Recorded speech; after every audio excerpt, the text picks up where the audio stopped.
नमस्कार मित्रों, मैं हूं अखिलेश द्विवेदी और आज हम बात कर रहे हैं तुलसीदास जी की। तो मित्रों, गोस्वामी तुलसीदास जी का जो व्यक्तित्व और कृतित्व है वो किसी से छिपा नहीं है, लेकिन तुलसीदास जी पर बहुत सारे आक्षेप लगते हैं कि उन्होंने रामचरितमानस में कुछ ब्राह्मणवादी बातें की हैं, कुछ चौपाइयों का उल्लेख किया जाता है। उनमें चौपाइयों का नाम नहीं लेना चाहता, लेकिन तुलसीदास जी के विरोधियों को, आलोचकों को उस समय की जो पृष्ठभूमि थी, तुलसीदास जी ने क्या क्या झेला और भोगा, उसके विषय में जरूर बताना चाहता हूँ। एक लेखक होने के नाते ऐसी समस्याओं को, ऐसी पीड़ाओं को हम लोगों को भी झेलना और भोगना पड़ता है। तुलसीदास जी ने जब रामचरितमानस लिखना आरंभ किया तो जो तथाकथित उस समय के मठाधीश थे, झंडा बरदार थे, जिन्होंने एक धारणा बना रखी थी कि संस्कृत देववाणी है और संस्कृत भाषा में लिखा हुआ ग्रंथ ही जो है धार्मिक ग्रंथ माना जाएगा, ईश्वर की प्रशंसा, ईश्वर का चरित्र चित्रण तो देव भाषा में ही लिखा जाना चाहिए, जो पंडित ब्राह्मण लोगों की भाषा थी। और उस समय जो है जो विद्वान वर्ग था, पंडित आचार्य लोग ये मानते थे कि धर्म ग्रंथ केवल संस्कृत में ही मान्य हो सकते हैं, जबकि तुलसीदास जी ने जब अवधी यानी लोक भाषा में रामायण लिखना शुरू किया तो काशी के कई जो है झंडा बरदारों ने, मठाधीशों ने, पंडाओं ने इसका विरोध किया और कहा कि ये अनधिकृत कार्य है, ये शास्त्र की मर्यादा का उल्लंघन कर रहे हैं तुलसीदास जी। उनको घोर विरोध का सामना करना पड़ा। उन्होंने उस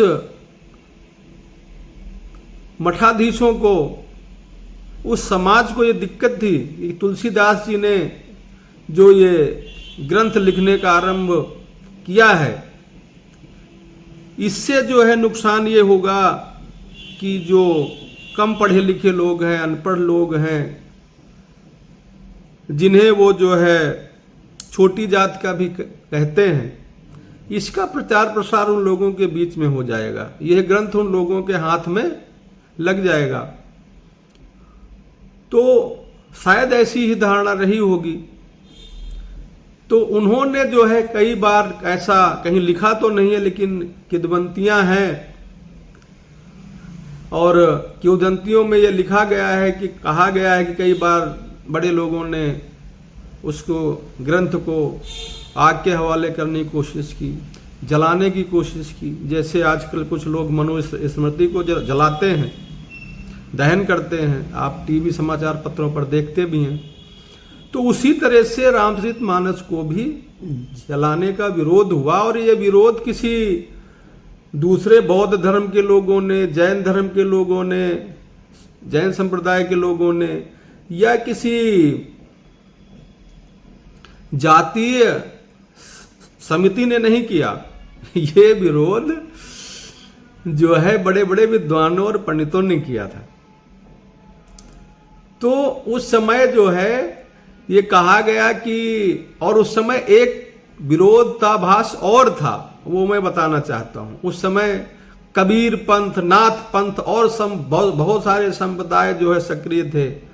राम और शिव, विष्णु और शिव जो के अनुयायी थे, वो एक दूसरे से भिड़े रहते थे कि भगवान शंकर बड़े हैं, कोई विष्णु जी के समर्थक कहते थे भगवान विष्णु बड़े हैं, दोनों आपस में लड़ते रहते थे। तुलसीदास जी ने इन दोनों को मिलाया। भगवान राम भगवान शिव की आराधना करते हैं, भगवान शिव भगवान राम की आराधना करते हैं। शिव दोही उन्होंने लिखा रामचरितमानस में, शिव द्रोही ममदास कहावा, सोई नर मोहि सपने नहीं पावा। तो इस प्रकार से उन्होंने कहा कि जो शंकर जी का विरोधी हो, मेरा तो दास हो ही नहीं सकता। मेरा भक्त नहीं हो सकता वो। इसीलिए उन्होंने सेतुबंध में भगवान शिव की स्थापना की थी रामेश्वरम में। जब सेतु का बंधन किया उन्होंने, पुल बनाया, तो भगवान शिव की स्थापना की। तो इस प्रकार से जो है काशी में कहते हैं कि एक बार इस धार्मिक ग्रंथ को जो है नष्ट करने का प्रयास किया गया। फिर लोगों के समझाने पर यह कहा गया कि भाई चलो ठीक है, प्रमाणित कीजिए। तो उस समय, इस समय का जो काशी विश्वनाथ मंदिर है वहां पर इस ग्रंथ को रखा गया, और इस ग्रंथ को रखा गया, रात भर उसको बंद रखा गया। और कहते हैं कि रात भर वो पांडुलिपि सुरक्षित रही, और जब सुबह मंदिर खोला गया तो उस पांडुलिपि के ऊपर, उसमें सत्यम शिवम सुंदरम अक्षर अंकित पाए गए। तब जाकर के लोगों में विश्वास हुआ कि ये जो है पुस्तक दिव्य और भव्य है, और इस पर भगवान शिव शंकर ने ही जब अपने हस्ताक्षर मोहर लगा दिया तो फिर किसी को इसमें कोई शंका नहीं रह गई कि ये जो है भगवान का ग्रंथ नहीं है। इस प्रकार से उस समय विरोध हुआ, और उस समय तो आपको मैंने जो है बताया कि उसमें मुगल सम्राट अकबर का शासन था। अकबर से जो है उस समय हिंदू समाज दबा हुआ और असुरक्षित महसूस कर रहा था। हालांकि दिखाने के लिए अकबर ने अपने सेनापति मान सिंह को रखा था, कहते हैं विवाह भी जोधा से किया था। उन सब बातों पर मैं नहीं जाना चाहता, और ना ही मैं कोई धार्मिक विरोध के लिए अब ये वीडियो बना रहा हूं। मैं तो सिर्फ तुलसीदास जी का जो उस समय वातावरण था, उन्होंने क्या झेला, क्या भोगा, उस समय के ब्राह्मणों ने, उस समय के मठाधीशों ने, उस समय के विद्वानों ने कैसे उनका विरोध किया, उन पर तरह तरह के अत्याचार किए उस समय। इस समय भी देखिए, अभी चित्रकूट से पूज्य रामभद्राचार्य जी ने कुछ राय दे दिए, सुझाव दे दिए कि हनुमान चालीसा में कुछ चीजें, दो एक शब्द अगर बदल दिए जाएं तो अच्छा हो जाएगा। उन्होंने कहा ना, शंकर स्वयं केसरी नंदन, और इसमें हम पढ़ते हैं कि शंकर सुमन केसरी नंदन। तो ऐसा कुछ उन्होंने राय दिए। तो तुलसी समाज, हमारा जो पुरोहित वर्ग है, बड़े बड़े जो मठाधीश हैं, वो ग्रंथों से कोई छेड़छाड़, कोई नई चीज बर्दाश्त नहीं करते। हालांकि हमारे सनातन धर्म में बड़ा लचीलापन है। बहुत सारे हमारे धर्म ग्रंथों पर तो प्रश्न पूछे जा सकते हैं, शास्त्रार्थ होते थे, आलोचनाएं होती थी, सब अंगीकार होती थी, स्वीकार होती थी। हमारे धर्म ग्रंथ कोई ऐसे धर्म ग्रंथ नहीं है कि किसी एक ने लिख दिया उसमें एक पाई मात्रा नहीं बदल सकते, ऐसा नहीं है। बड़े बड़े ग्रंथों पर टीकाएं लिखी गई, उन पर आलोचनाएं लिखी गई, उन पर चर्चा होती है और खुले में होती है, कोई ऐसी कोई दिक्कत नहीं है। लेकिन उस समय भी जो है सगुण भक्ति धारा यानी में जो लोग रचनाएं कर रहे थे, उनको निर्गुण भक्ति धाराओं के लोगों का जो है विरोध भी सहना पड़ा। एक दूसरे के पंथ के विरोधों का जो है सहना पड़ा। तुलसीदास जी का जीवन तो वैसे ही बचपन से कठिनाइयों से भरा हुआ था। उनकी अलग एक वीडियो बनाऊंगा, उनको बचपन में क्या क्या झेला भोगा। युवा अवस्था में भी बड़ी गरीबी उन्होंने झेली, जगह जगह ठोकर खाए, समाज में अवहेलना हुई उनकी। और इस व्यक्तिगत संघर्षों से भी उनके लेखन को प्रभावित किया है। और तुलसीदास जी ने इतना बड़ा ग्रंथ लिख डाला, अगर उनके समाज का सहयोग और जो उस समय के जो है राजा महाराजा थे उनका कोई संरक्षण मिला होता तो कितना विलक्षण ग्रंथ वो लिखते और किस प्रकार से उसका प्रचार प्रसार और होता। तो उस समय तो कागज भी नहीं थे, छपाई खाने भी नहीं थे।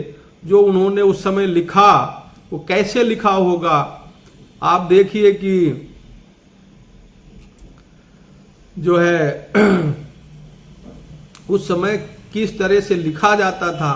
कागज नहीं थे, उस समय भोजपत्र पर लिखा जाता था, भोजपत्र या ताड़पत्र, है ना, उस समय लिखा जाता था। और बहुत रेयर जो बड़े बड़े लोग थे उनके पास उस समय जो है उस समय का समय जो था वो मैं बता रहा हूं, संवत 1631 यानी सन 1574 के आसपास की बात है ये, जब रामचरितमानस उन्होंने लिखा था। तो उन्होंने उस समय जो कागज आता था, देसी कागज हाथ का बनाया हुआ आता था, बड़ा मोटा होता था, वो बड़े बड़े लोगों के पास होता था। सामान्य लोग तो भोजपत्र और ताड़पत्र पर ही लिखा करते थे। और उसमें कैसे लिखते थे, कटहल या कमल के डंठल से बनी हुई कलम, हमारे लोगों के बचपन में तो सेठा चलता था, नरकुल कहते हैं जिसे, उससे जो है लिखते थे। देसी शाही जो है कागज गोंद गेरू से मिश्रित उसका प्रयोग होता था। और तुलसीदास जी ने इन परिस्थितियों में उस ग्रंथ को लिखा था। उन्होंने जो है चैत्र शुक्ल नवमी से आरंभ किया था 1574 में, और इसकी रचना पूरे 2 वर्ष 7 महीने और 26 दिन में उन्होंने की। 2 वर्ष 7 महीने और 26 दिन में। इसके साथ साथ वो लगातार साधना ध्यान और राम जप भी किया करते थे। और एक जगह बैठ के नहीं लिखा उन्होंने, आपको पहले भी मैं जो है बता चुका हूँ, अयोध्या, चित्रकूट, काशी आदि जगह जगह उन्होंने कहीं कहीं जहाँ उन्हें कुछ दिन के लिए उचित स्थान मिला वहाँ पे उन्होंने किया। और उनकी जो हाथ की लिखी ओरिजिनल प्रति है वो कहीं प्रमाणिक रूप से नहीं मिलती। लोग कहते हैं कि आलोकनाथ आश्रम अयोध्या में कुछ ग्रंथ उनके रखे हुए हैं, कुछ काशी रामनगर किला के ग्रंथालय में बनारस में है, चित्रकूट पीठ, तुलसी पीठ चित्रकूट में भी कुछ उनकी चीज़ें हैं, और कुछ अंश भारत के राष्ट्रीय अभिलेखागार दिल्ली में है, और कई अन्य विश्वविद्यालयों में भी पुस्तकालयों में कुछ चीज़ें संरक्षित हैं।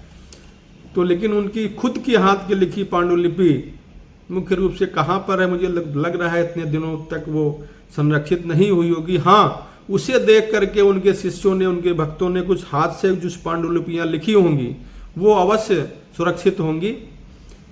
और मेरी इस जानकारी में कोई त्रुटि हो तो मुझे आप कमेंट बॉक्स में लिख दीजिएगा, हम उसे ठीक भी करेंगे अगले वीडियो में।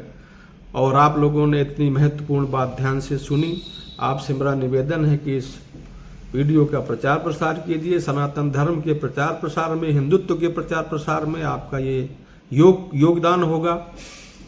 और भगवान श्री राम जी आप पर सपरिवार कृपा रखें, और हमारे देश में बाबा तुलसीदास जैसे बड़े बड़े लेखक, कवि, गायक हों, जिससे हमारा देश सनातन धर्म इसी तरह से परम वैभव को प्राप्त करे। बोलो भारत माता की जय, सियापति रामचंद्र की जय, तुलसीदास महाराज की जय।